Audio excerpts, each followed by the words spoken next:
¿Por qué un grupo entero de personas desapareció del mapa, dejando atrás la mayor influencia espiritual de la historia? ¿Cómo es posible que la disciplina más rígida del mundo antiguo haya sido borrada de los libros por tanto tiempo?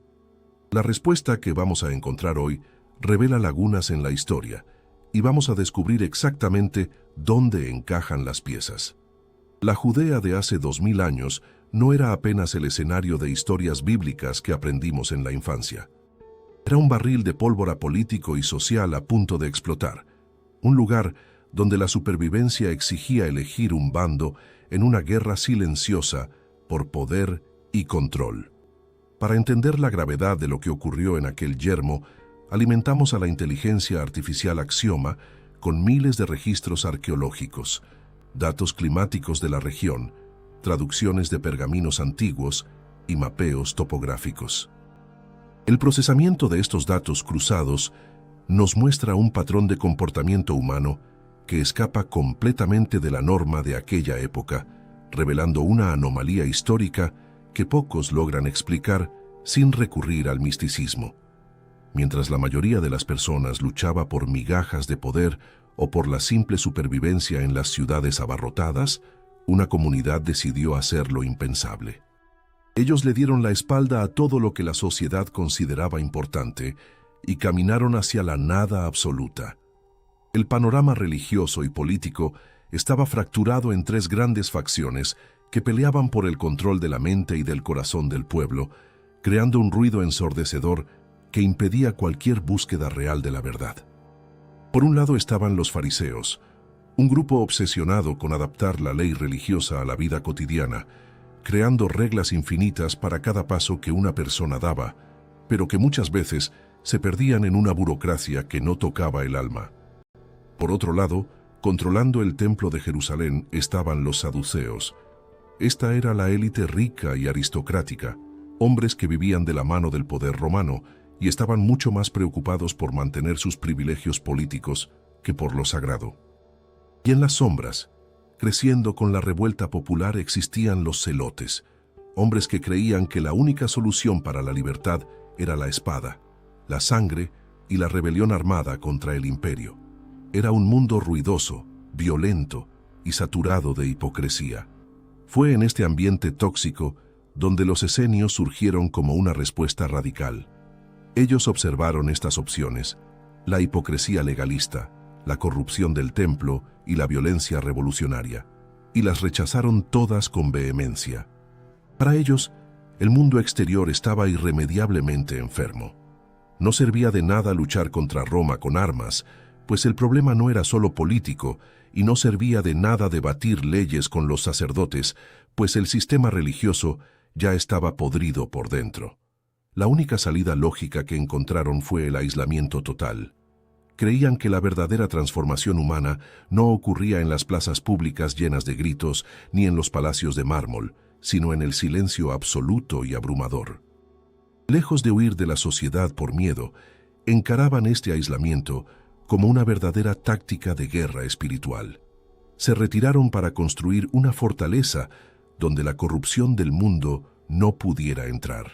Se establecieron en las orillas del Mar Muerto, en lugares inhóspitos como Qumrán, donde la geografía no perdona errores y el confort es inexistente. El calor allí es sofocante, el agua es un recurso sagrado por su escasez, y el silencio es tan profundo que obliga al hombre a escuchar sus propios pensamientos más oscuros. Vivir allí exigía una disciplina que hoy parecería sobrehumana para la mayoría de nosotros.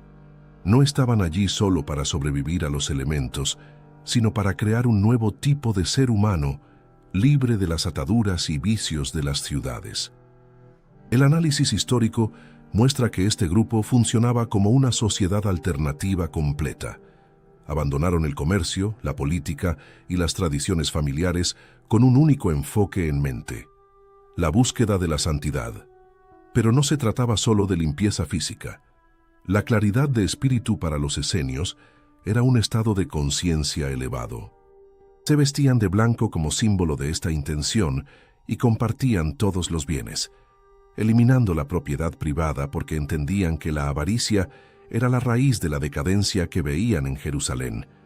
Nadie era dueño de nada, y por eso todos eran dueños de todo. Esta estructura eliminaba la competencia social y permitía que la energía del grupo se dirigiera totalmente al estudio y al perfeccionamiento espiritual. Creían ser los guardianes de un conocimiento antiguo, una llama que el resto del mundo estaba dejando apagar. Mientras las otras facciones discutían impuestos y guerras, los esenios construían bibliotecas y preservaban sabiduría. Pasaban horas interminables copiando textos sagrados, estudiando profecías y cartografiando los movimientos de las estrellas, convencidos de que tenían la responsabilidad histórica de preparar el terreno para algo mucho más grande que estaba por venir. Vivían en un estado de alerta constante, como centinelas esperando el amanecer después de una larga noche oscura, aguardando un evento o a una persona que cambiaría el curso de la historia. Esta rigurosa preparación creó una sociedad que funcionaba como un reloj perfecto en medio del caos generalizado de Judea. Pero lo que realmente intriga a los historiadores y a los investigadores modernos no es solo el hecho de que hayan existido, sino cómo lograron mantener este nivel de enfoque y elevación moral durante siglos en un ambiente tan hostil. Para entender la profundidad de esta conquista, necesitamos mirar dentro de los muros de esta comunidad y desentrañar la ingeniería social que crearon. No era solo religión o fe ciega. Era una tecnología de comportamiento diseñada meticulosamente para quebrar el ego humano y reconstruir el espíritu, pieza por pieza, a través de una rutina que desafiaba los límites de la resistencia física y mental. Su secreto residía en los detalles de cómo vivían cada segundo del día. La rutina en aquellas arenas exigía una resistencia extrema, eliminando cualquier rastro de confort desde las primeras horas del día. Quien llegaba a aquellas cavernas buscando paz, encontraba en realidad una guerra contra sus propios instintos. La rutina comenzaba mucho antes de que saliera el sol, en la oscuridad fría que cubre las arenas antes del alba. No había espacio para la pereza o para negociar con el sueño. El día de un esenio era una secuencia milimétricamente calculada de deberes que transformaban la existencia humana en un acto continuo de disciplina. Entendían que para acceder a verdades superiores, el cuerpo debía ser domado como un animal salvaje, y la mente debía ser afilada como una cuchilla. La primera regla innegociable era la limpieza interior mediante el agua. Imagina despertar en el frío de la región árida y sumergir el cuerpo entero en tanques de agua helada, no solo para limpiar la piel, sino para reiniciar la conciencia. Estos baños rituales, realizados diariamente y antes de cada comida, funcionaban como un punto de inflexión psicológico. La suciedad del mundo, los pensamientos errantes y las debilidades de la carne eran lavados simbólicamente, dejando al individuo listo para lo sagrado. El agua en el refugio aislado es vida, y usarla con tanta frecuencia para rituales demostraba que la santidad espiritual era más valiosa para ellos que la propia supervivencia física. Era una declaración diaria de que el espíritu gobernaba sobre la materia. Esta obsesión por la limpieza externa reflejaba una ingeniería interna mucho más compleja. Cuando la inteligencia artificial Axioma procesó las descripciones de estas rutinas diarias, comparándolas con estudios modernos de neurociencia y comportamiento, el patrón identificado fue fascinante. La repetición rigurosa, el ayuno intermitente y el aislamiento sensorial no eran solo dogmas religiosos, sino técnicas extremadamente eficaces de neuroplasticidad. Estaban, en la práctica, reprogramando el cerebro para reducir la ansiedad, aumentar el enfoque y crear un estado de alerta mental que la mayoría de las personas jamás experimenta. El estilo de vida esenio apagaba el ruido mental que nos consume y abría espacio para una claridad de pensamiento asombrosa. El trabajo manual era otra herramienta de esta forja humana. Allí nadie vivía de la caridad o de la contemplación pasiva. Cultivaban la tierra seca, cuidaban de los rebaños y mantenían a la comunidad con el sudor de su frente. A diferencia de la creencia popular de la época, que veía el esfuerzo físico como un castigo, Ellos transformaron el sudor en una forma de oración continua. Cada piedra movida, cada grano cosechado, estaba dedicado a un propósito mayor. Esta conexión con el esfuerzo físico mantenía los pies en la tierra mientras la mente buscaba el cielo, creando un equilibrio raro entre la dura realidad de la supervivencia y la elevación espiritual. Demostraban, día tras día, que la iluminación no provenía de huir de la realidad, sino de enfrentarla con integridad absoluta.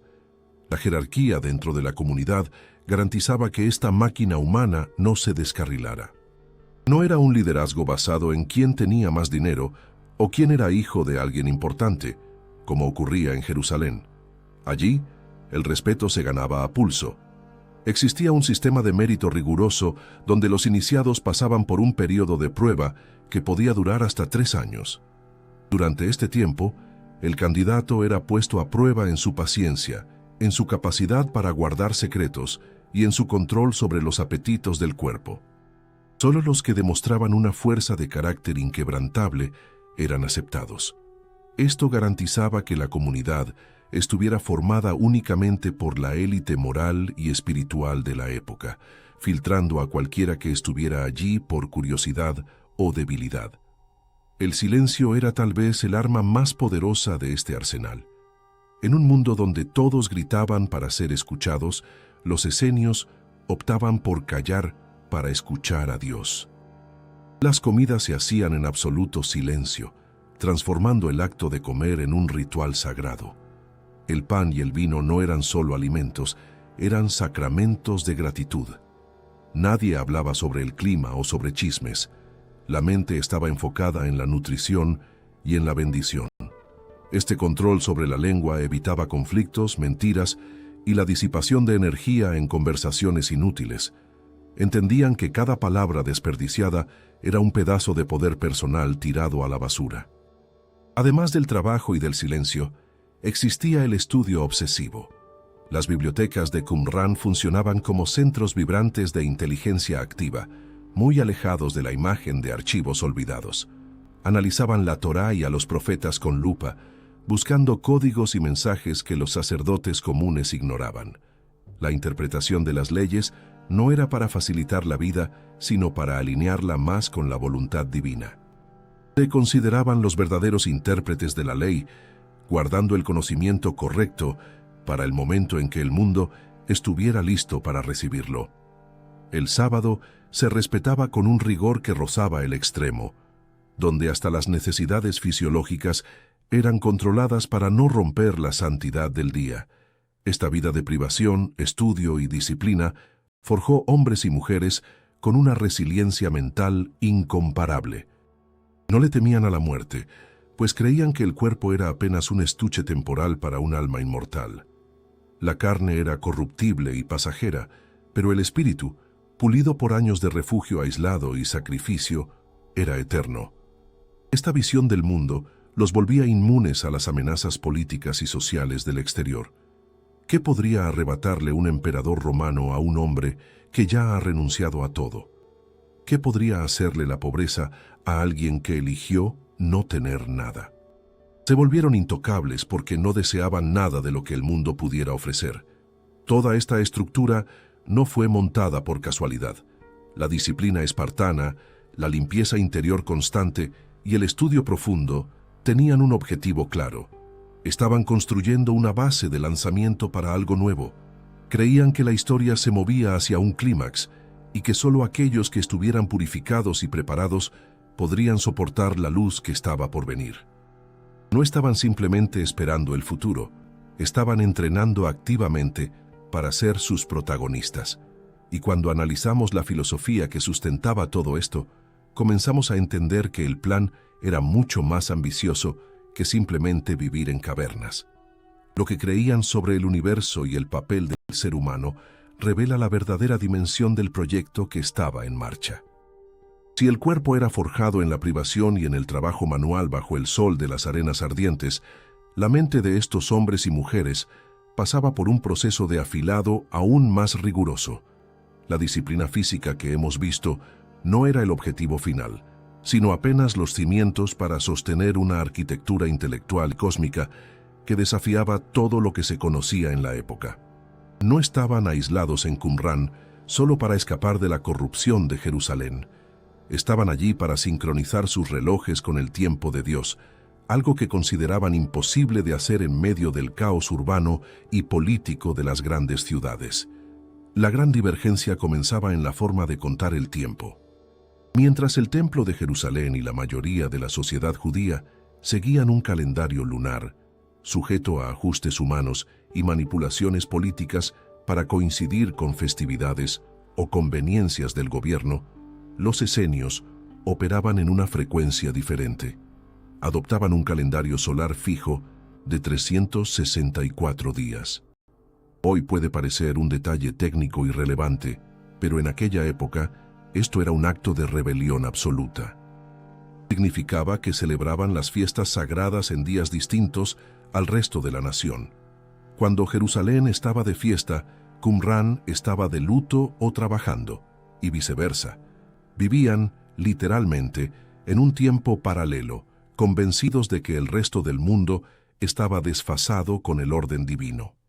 La inteligencia artificial Axioma, al analizar la precisión matemática de este calendario solar descrito en los fragmentos encontrados, reveló que esta elección no era una simple obstinación, sino que estaba basada en una observación astronómica sofisticada. Miraban al cielo no con superstición, sino con la precisión de quien lee un manual de instrucciones.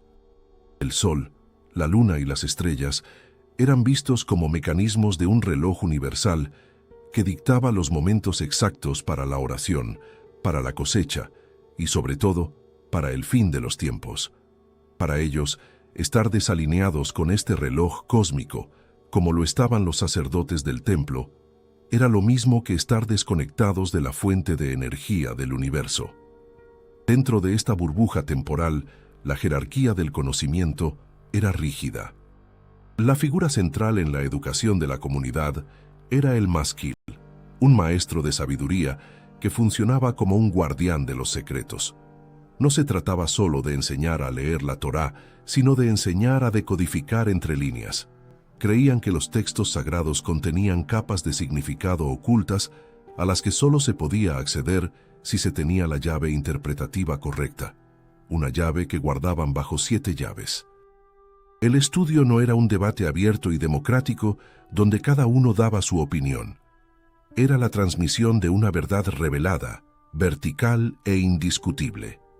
El silencio, que ya vimos como regla de convivencia, aquí se convertía en una herramienta de protección de datos.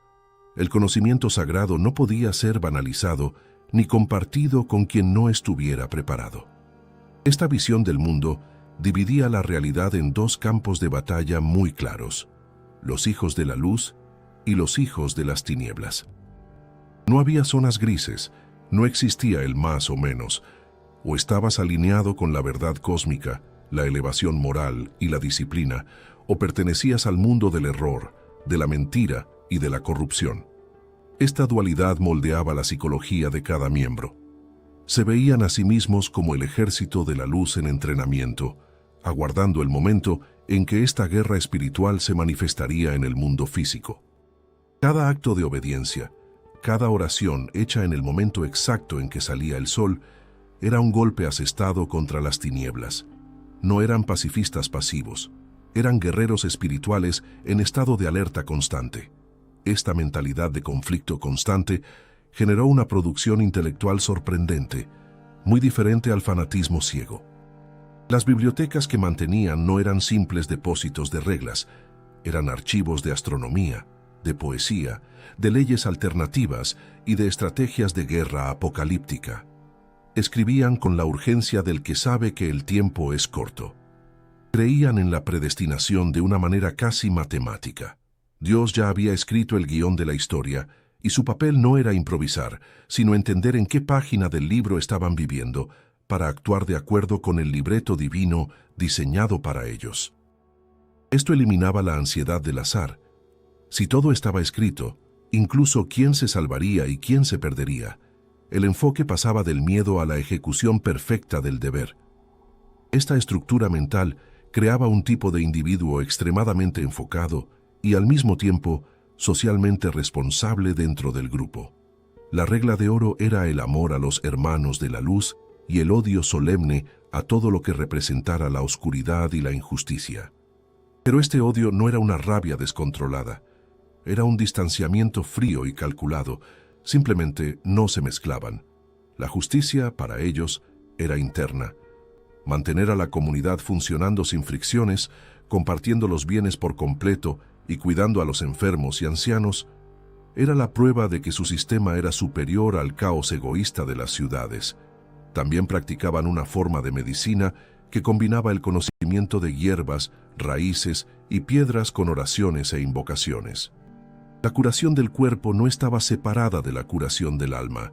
Si alguien enfermaba, no era solo un problema biológico, sino una señal de desequilibrio espiritual o de un ataque de las fuerzas de las tinieblas. Los esenios eran famosos en la región como curanderos y exorcistas, hombres que conocían los secretos de la naturaleza y del mundo invisible. Flavio Josefo, el historiador de la época, relata con admiración su longevidad, atribuyéndola a la dieta sencilla y a la rutina estructurada, pero ellos, sin duda, atribuían esta vitalidad a su conexión directa con las leyes ocultas del universo. Todo este engranaje de calendario solar, jerarquía de maestros, dualismo entre luz y tinieblas, y estudio profético convergía en un punto central. No solo estaban viviendo el presente, estaban obsesionados con el futuro. Toda la preparación, toda la elevación moral y todo el conocimiento acumulado tenían un propósito específico: preparar el escenario para la llegada de figuras que cambiarían todo. La visión que tenían sobre quién vendría a salvar el mundo era mucho más compleja y sofisticada que la simple espera de un rey guerrero. Aguardaban un liderazgo doble, una combinación de poder y espíritu que, en sus mentes, era la única forma de restaurar el orden roto del mundo. Su visión sobre el fin de los tiempos era radicalmente diferente a lo que se predicaba en las sinagogas de Galilea o en los pasillos de mármol de Jerusalén. Mientras la mayoría del pueblo judío esperaba un único Mesías, un guerrero descendiente de David que expulsaría a los romanos a punta de espada y restauraría la gloria política de Israel, los esenios tenían una comprensión mucho más sofisticada. Creían que el problema del mundo no se resolvería únicamente con fuerza bruta. La corrupción era espiritual, y para arreglar algo tan profundo sería necesario un liderazgo doble. La expectativa implicaba la llegada de dos líderes distintos. El primero sería un rey enfocado en liderar a los ejércitos de Israel. El segundo, un sacerdote supremo para restaurar la conexión divina. Esta expectativa de un doble liderazgo revelaba la profunda frustración que sentían con el estado de las cosas. Para ellos, el poder político y el poder religioso se habían contaminado mutuamente de forma irreversible en Jerusalén. Reyes corruptos nombraban sumos sacerdotes indignos y sacerdotes ambiciosos hacían alianzas sucias con el poder. La estricta separación entre el trono y el altar, encarnada en estas dos figuras mesiánicas distintas, era la única manera de garantizar que la justicia divina y el orden social pudieran coexistir sin corromperse.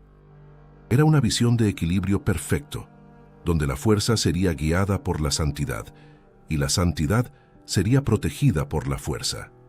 Esta creencia no era un dogma abstracto, moldeaba cada detalle de la vida en Qumrán. La comunidad se organizaba como un ejército y un templo al mismo tiempo, preparándose para servir a estos dos líderes cuando llegaran. La disciplina militar de sus campamentos reflejaba la espera del Mesías Rey, mientras que la limpieza interior obsesiva de sus rituales preparaba el camino para el Mesías sacerdote. Vivían en un estado de ya, pero todavía no, ensayando a diario la sociedad perfecta que estos enviados inaugurarían a escala global. Un tercer elemento formaba esta ecuación profética. Era una figura misteriosa descrita repetidamente en sus textos como el Maestro de Justicia. Este líder, que probablemente fundó u organizó la comunidad en el pasado, era visto como un profeta que recibió la revelación correcta de la ley en oposición al sacerdote impío que gobernaba en Jerusalén. La memoria y las enseñanzas de este maestro de justicia funcionaban como la brújula moral del grupo. Creían que seguir su interpretación era la única forma de estar en el bando correcto cuando llegara el juicio final. La lealtad a esta figura era absoluta, ya que él era el canal exclusivo de la verdad divina en un mundo de mentiras. La inteligencia artificial Axioma, al cruzar las referencias a este maestro de justicia con los eventos históricos de la época, sugiere que pudo haber sido una figura real, un sacerdote disidente que fue perseguido y expulsado, llevándose a sus seguidores a las tierras secas. Esta persecución inicial habría cimentado la identidad del grupo como los exiliados de la verdad. El dolor del rechazo y la injusticia sufrida no los destruyeron. Por el contrario, solidificaron la certeza de que ellos eran los elegidos, los únicos que no se vendieron. El yermo se convirtió en el escenario donde esta narrativa de resistencia cobró fuerza y se transformó en una teología completa de venganza divina y restauración. Pero esta espera no era pasiva. Creían que estaban viviendo los últimos días, una época de tribulación donde las fuerzas de las tinieblas, lideradas por Belial, una personificación del mal, harían un último esfuerzo para destruir la luz. La guerra de los hijos de la luz contra los hijos de las tinieblas, descrita en uno de los manuscritos más famosos encontrados, detalla con precisión militar cómo sería este conflicto final. No era una metáfora poética, era un manual de combate. Describían estandartes, formaciones de batalla, toques de trompeta e incluso las inscripciones que debían grabarse en las armas. Estaban listos para matar y morir por esta causa, creyendo que los ángeles lucharían a su lado. Esta mentalidad apocalíptica creaba una urgencia eléctrica en el aire. Cada nuevo emperador romano, cada revuelta popular, cada señal en el cielo era interpretada como el principio del fin. Vivían de puntillas, esperando la señal para marchar. Sin embargo, mientras el mundo no se acababa, ellos continuaban construyendo. La santidad que mantenían no era solo para la salvación individual, sino para mantener el campamento lo suficientemente santo como para que la presencia de Dios pudiera habitar entre ellos durante esta guerra santa. La santidad era un arma estratégica. Si hubiera pecado en medio de ellos, Dios se retiraría y serían derrotados. Por eso, la vigilancia mutua era constante e implacable. Incluso con este alejamiento extremo de la sociedad, la ética del grupo exigía una dedicación profunda al cuidado del prójimo. El cuidado de los huérfanos, las viudas y los pobres del grupo se tomaba muy en serio. Creían que la verdadera religión no podía ignorar el sufrimiento del prójimo. Esta combinación de rigor militar, elevación moral ritual y compasión interna creaba una paradoja fascinante. Guerreros santos que vivían en absoluta comunión fraterna, esperando el día en que juzgarían a las naciones. Esta olla a presión teológica y social estaba a punto de desbordarse. El aislamiento en las arenas ardientes no podía durar para siempre, y la historia marchaba hacia ellos con la fuerza de un imperio. Pero antes de que ocurriera el enfrentamiento final, pasó algo extraordinario. La comunidad, tal vez dándose cuenta de que el fin estaba cerca, de una forma diferente a la que esperaban, tomó una decisión que salvaría su legado del olvido total. Comenzaron a esconder sus tesoros más valiosos, no oro ni plata, sino las palabras que sustentaban su fe. Lo que siguió fue un silencio de 2000 años, roto apenas por un accidente del destino a mediados del siglo XX, revelando al mundo moderno lo que estaba guardado en las entrañas de la tierra. Avanzando por las arenas del tiempo hasta el año 1947, encontramos el mismo escenario hostil, pero en un mundo completamente transformado. La Segunda Guerra Mundial acababa de terminar, redibujando las fronteras y el alma de la humanidad, y en Medio Oriente, las tensiones estaban a punto de explotar de nuevo con la creación del Estado de Israel. Fue en este momento de punto de inflexión histórico que un accidente banal, protagonizado por alguien que no tenía la menor idea de lo que estaba a punto de hacer, abrió una grieta en el tiempo. Un joven pastor beduino llamado Muhammad ed-Dib estaba buscando una cabra perdida entre los escarpados acantilados de Qumrán. Frustrado y cansado, arrojó una piedra dentro de una caverna oscura, esperando escuchar el sonido del animal asustado. Lo que escuchó, sin embargo, fue el sonido inconfundible de cerámica rompiéndose. Aquel ruido seco resonó por las paredes de piedra, como el disparo de salida para el mayor descubrimiento arqueológico del siglo XX. En lugar de riquezas materiales, las vasijas guardaban algo capaz de reescribir la historia.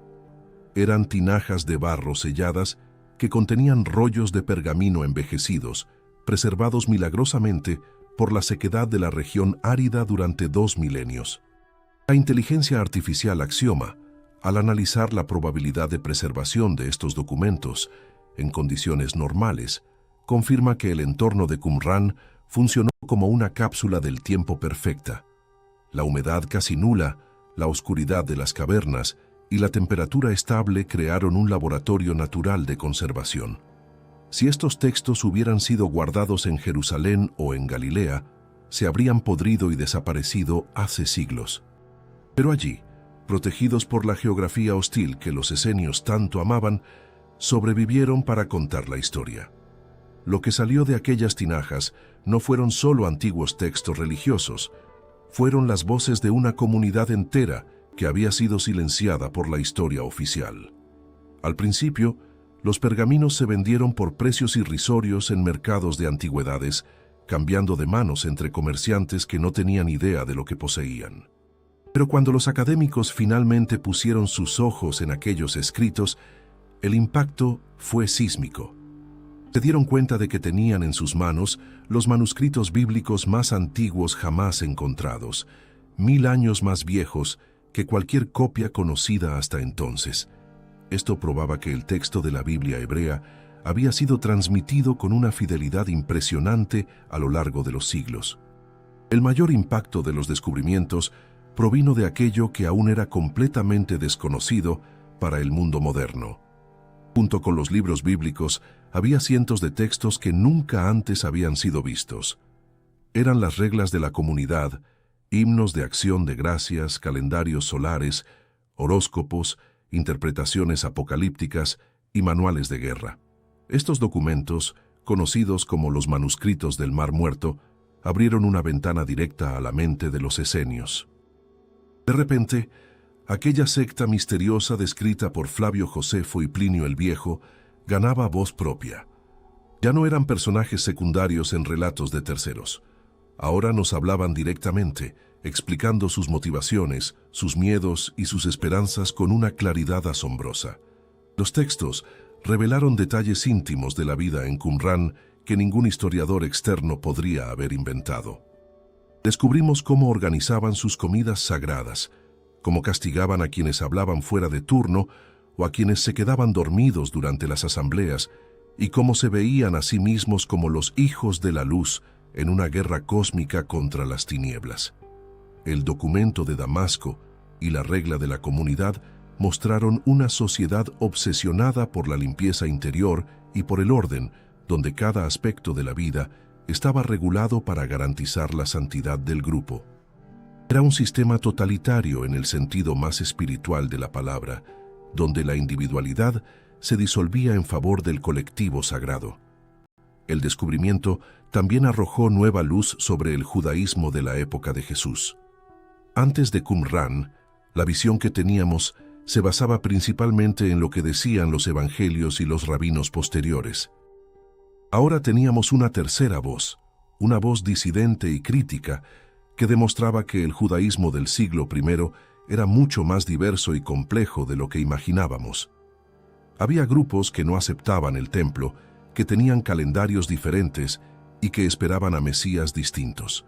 Los manuscritos del Mar Muerto probaron que el terreno donde nació el cristianismo era fértil, caótico y estaba lleno de ideas revolucionarias que bullían mucho antes de que Jesús comenzara a predicar.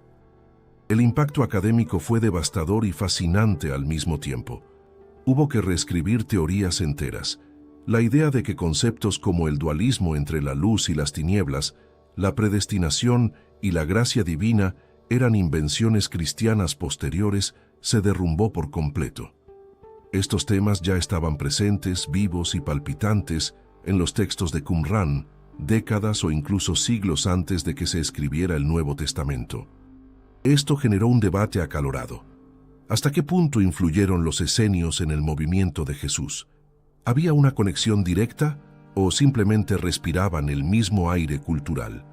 La respuesta a esto nos lleva a uno de los misterios más intrigantes de la historia de las religiones.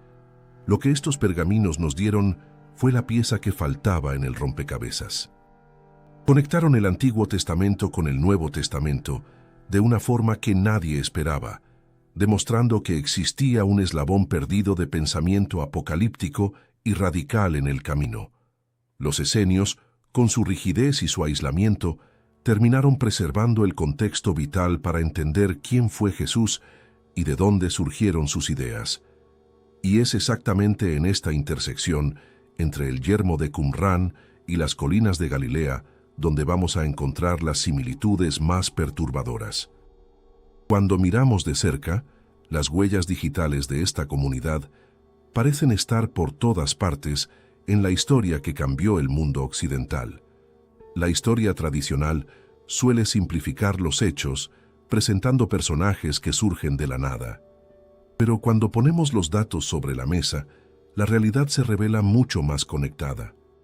La inteligencia artificial Axioma procesó miles de paralelos textuales, de comportamiento y teológicos entre los manuscritos del Mar Muerto y los Evangelios, y el resultado es una superposición de ideas que no se puede ignorar. No estamos diciendo que Jesús fuera un miembro oficial de los esenios viviendo en Qumran. Las actitudes y la base de sus pensamientos espirituales funcionaban de una manera muy similar a los conceptos creados en aquel yermo. Piensa en el inicio de la misión de Jesús. ¿Dónde comienza todo? En las tierras secas, con un hombre llamado Juan el Bautista. Juan vivía en la región árida, se vestía de forma sencilla, predicaba el arrepentimiento y bautizaba a las personas en las aguas del río Jordán para la remisión de los pecados. ¿Te suena familiar? La similitud con los rituales de claridad de espíritu diaria de los esenios es evidente. Muchos historiadores de hoy creen que Juan pudo haber sido criado o influenciado por esta comunidad. Si él fue el mentor inicial de Jesús, o al menos la figura que preparó el camino, entonces la conexión está hecha. El bautismo de Juan no era el clásico ritual judío de limpieza ceremonial, sino algo nuevo, un acto único de conversión y preparación para el fin de los tiempos, muy alineado con la mentalidad apocalíptica de Qumran. Y el propio Jesús, después de ser bautizado, ¿a dónde va? Al refugio aislado, a ayunar durante 40 días y a enfrentarse al diablo. Este viaje de aislamiento, de prueba y de combate espiritual contra las fuerzas de las tinieblas, es la esencia de la vida esenia. Ellos vivían esto todos los días. Jesús replicó esta experiencia de forja del alma al comienzo de su ministerio. La idea de que el espíritu necesita ser probado en el fuego de la privación antes de estar listo para servir a Dios es un concepto central en Qumran. La lucha entre la luz y las tinieblas, que impregna todo el discurso de Jesús, hace eco perfectamente a la teología de los hijos de la luz contra los hijos de las tinieblas que vimos en los pergaminos. Pero las similitudes van más allá de la geografía y los rituales. Fíjate en el Sermón de la Montaña. Cuando Jesús dice, «Bienaventurados los pobres de espíritu», está utilizando un lenguaje que resuena profundamente con los textos de Qumran, donde los miembros se llamaban a sí mismos a menudo los pobres de la comunidad. El énfasis en la humildad, en la renuncia a los bienes materiales y en la crítica feroz a la riqueza y a la hipocresía religiosa es compartido. Jesús atacaba a los fariseos y a los saduceos con la misma vehemencia que los esenios, llamándolos ciegos e hipócritas. Ambos veían al templo y al liderazgo religioso oficial como corrompidos y alejados de Dios. Sin embargo, Hay una diferencia crucial que separa a Jesús de los esenios y demuestra cómo pudo haber tomado esta base para transformarla en algo nuevo. Mientras los esenios se aislaban para mantener la santidad, construyendo muros para dejar a los impuros del lado de afuera, Jesús hizo todo lo contrario. Fue a las ciudades, comió con los recaudadores de impuestos, tocó a los leprosos y conversó con mujeres de mala reputación. La claridad de espíritu de Jesús no era defensiva, era ofensiva. No tenía miedo de contaminarse con el mundo. Él creía que su santidad era contagiosa y podía purificar a los demás. Los esenios decían: «Aléjate del mundo para ser santo». Jesús parecía decir: «Ve al mundo y lleva la santidad contigo». Esta inversión de la lógica es el punto de inflexión. Jesús tomó la disciplina y la intensidad espiritual de las arenas ardientes y las aplicó a la vida urbana y caótica de Galilea. Democratizó el acceso a Dios. En Qumrán, la salvación era para una élite elegida que pasaba por años de prueba. En el reino de Dios predicado por Jesús, la puerta estaba abierta para cualquiera que se arrepintiera, incluso los marginados que los esenios jamás aceptarían. La visión mesiánica también cambió.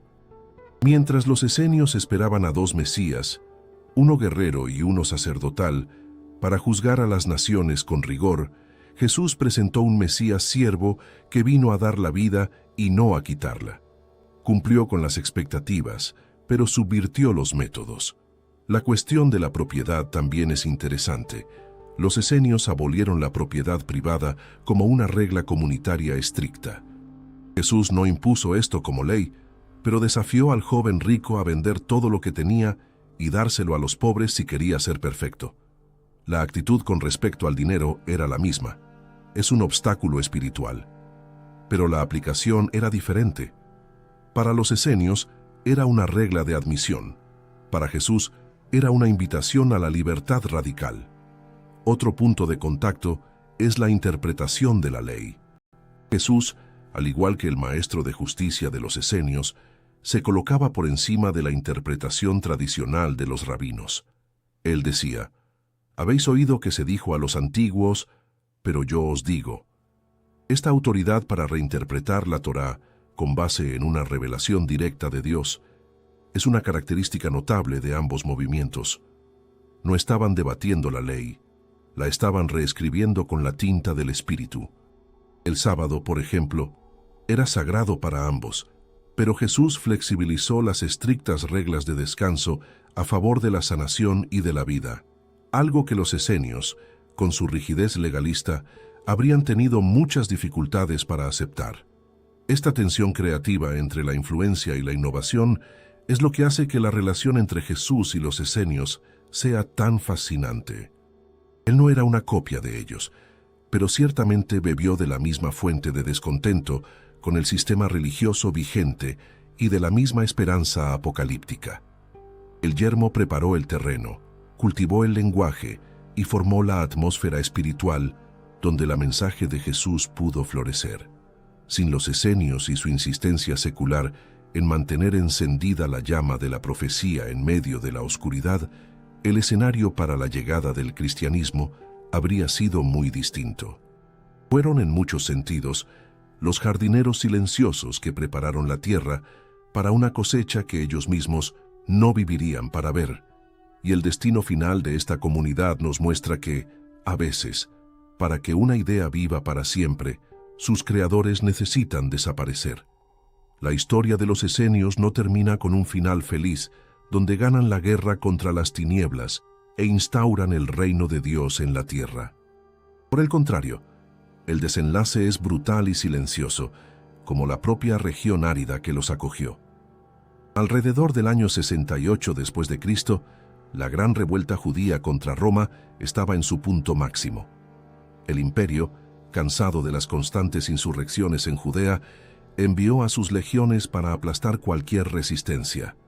Qumrán, ubicada en el camino estratégico hacia Jerusalén, no se salvó. La comunidad que se preparó durante siglos para la guerra de los hijos de la luz contra los hijos de las tinieblas encontró su final en las puntas de las lanzas romanas. Los registros arqueológicos muestran señales claras de destrucción violenta. Puntas de flecha romanas esparcidas por el suelo. Capas de ceniza que indican incendios y muros derrumbados. No hubo intervención divina milagrosa, ni ángeles descendiendo del cielo para luchar a su lado, como preveían sus manuales de guerra. La realidad de la historia atropelló a la teología. Los sobrevivientes probablemente huyeron a las montañas o se unieron a los últimos rebeldes en la fortaleza de Masada, donde la resistencia judía tuvo su capítulo final y trágico. Pero aquí está la fascinante paradoja que la inteligencia artificial Axioma nos ayuda a visualizar con claridad. Al ser destruidos físicamente, los esenios garantizaron su inmortalidad. Si hubieran sobrevivido como una secta cerrada, tal vez se habrían diluido a lo largo de los siglos, adaptándose y perdiendo su esencia radical, como sucedió con tantos otros grupos. Al desaparecer en el apogeo de su convicción, escondiendo sus tesoros intelectuales en las cavernas, congelaron su mensaje en el tiempo. Se convirtieron en una bomba de tiempo espiritual, programada para detonar 2000 años después, cuando la humanidad estuviera lista para escuchar nuevamente. Su legado no está en las ruinas de piedra que los turistas visitan hoy, bajo el sol abrasador, sino en las ideas que se infiltraron silenciosamente en los cimientos del mundo occidental. El énfasis en la batalla entre el bien y el mal, la idea de que la luz y las tinieblas están en conflicto constante dentro del corazón humano, la noción de comunidad, de compartir y de la justicia social por encima del beneficio individual. Todo esto resuena en nuestras religiones, en nuestra filosofía e incluso en nuestra política moderna. Ellos fueron los pioneros del concepto de que la verdadera revolución comienza de adentro hacia afuera, en el silencio de la conciencia y no en la plaza pública. ¿Y qué aprendemos de ellos sobre el poder del aislamiento y de la disciplina? Vivimos en una era de distracción constante, donde el silencio se evita a toda costa y la superficialidad es la norma. Los esenios nos recuerdan que las grandes verdades exigen grandes sacrificios. Nos muestran que es posible construir una alternativa al sistema, incluso si el mundo entero dice que es una locura. La valentía de decirle no a la corrupción, al consumismo desenfrenado y a la hipocresía social es una lección atemporal que resuena con cualquiera que sienta, en el fondo, que hay algo mal en la forma en que vivimos hoy. El descubrimiento de los manuscritos del Mar Muerto no fue solo un hallazgo arqueológico, fue el reencuentro de la humanidad con una parte olvidada de sí misma. Estos textos nos obligaron a mirar las raíces de nuestra fe y de nuestra cultura con ojos nuevos, más críticos y más profundos. Nos demostraron que la historia no es una línea recta y limpia, sino una maraña compleja de voces, de luchas y de sueños que muchas veces son silenciados por los vencedores. Los esenios, los perdedores de la historia militar, terminaron ganando la guerra de la memoria. Los ecos de este descubrimiento nos hacen una invitación muy clara. No podemos permitir que el silencio vuelva a borrar estas voces. El conocimiento que desenterramos aquí es apenas la punta del iceberg. Con cada nueva excavación, con cada nueva traducción, más secretos salen a la luz, desafiando lo que creemos saber sobre el pasado. La historia está viva y se reescribe constantemente. Lo que nos dejaron los esenios es la prueba de que la búsqueda de la verdad, de la elevación moral y del significado es la fuerza más poderosa que existe, capaz de sobrevivir a imperios, a guerras y a milenios de silencio. Si te ha gustado esta investigación, tu suscripción, cualquier donativo o hacerte miembro del canal nos ayuda a expandir el proyecto Axioma. Nos encantaría leer tu reflexión sobre el tema del video en los comentarios y tu sugerencia para el próximo tema a tratar. Cuéntanos desde qué ciudad nos acompañas. Agradezco tu compañía hasta el final.